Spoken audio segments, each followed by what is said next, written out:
I grew up in a very devout Christian family, and my faith was the cornerstone of my life.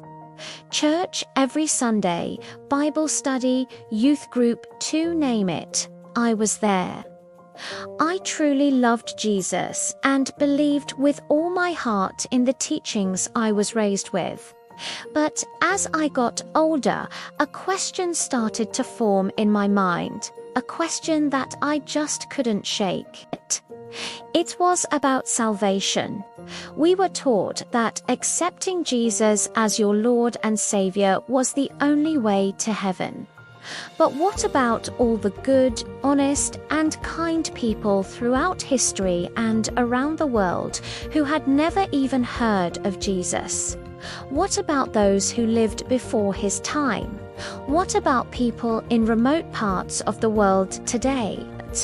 According to the doctrine I knew, they were all condemned simply because of the circumstances of their birth. This didn't sit right with me. It felt fundamentally unfair. How could a loving and just God condemn people for something they had no control over? I started to dig deeper, hoping to find an answer that would satisfy my heart and my mind.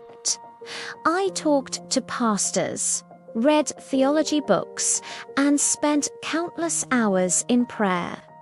The more I searched within Christian theology, the more I felt like I was hitting a wall. The answers I got often revolved around the idea of God's mysterious ways, or that perhaps those who had never heard would be judged differently. But there was no clear, definitive answer in the texts. This logical inconsistency became a pebble in my shoe, a constant source of discomfort that I couldn't ignore. My faith, which had once been a source of immense comfort, was now causing me intellectual and spiritual turmoil. I started to wonder if there was a different way to understand God, a framework that was more universally just and compassionate. My quest for answers eventually led me to explore other religions. It wasn't an act of rebellion. It was a sincere search for truth. I studied Judaism, Buddhism, Hinduism, and eventually Islam. When I started reading the Quran, something immediately clicked.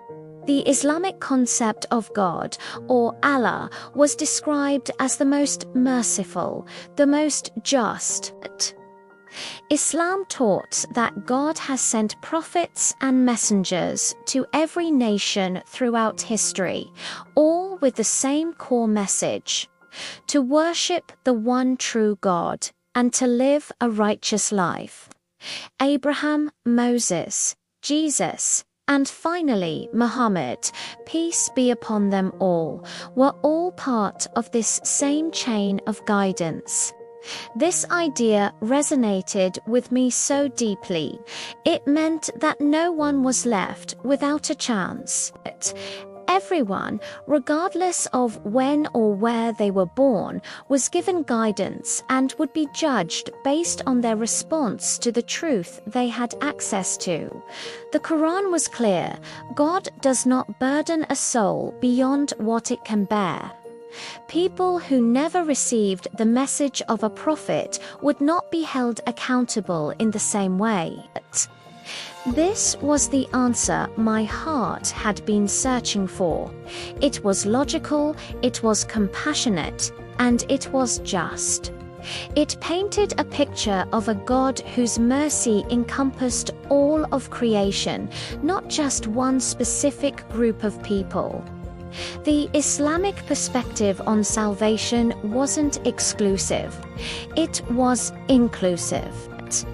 It was based on one's sincere belief and good deeds, acknowledging the limitations of human knowledge and circumstance. The more I learned, the more I saw Islam as a continuation and perfection of the same truth I had always always loved in Christianity, but without the logical contradictions that had troubled me. This intellectual journey wasn't easy. It meant questioning everything I had ever known and stepping away from the community that had raised me.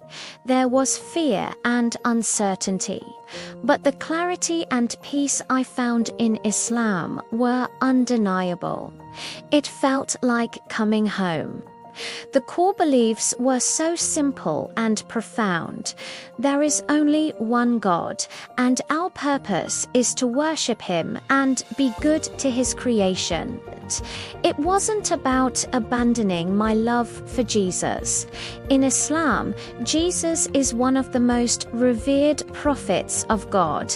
Instead, it was about placing Him within a broader, more universal story of God's guidance to humanity.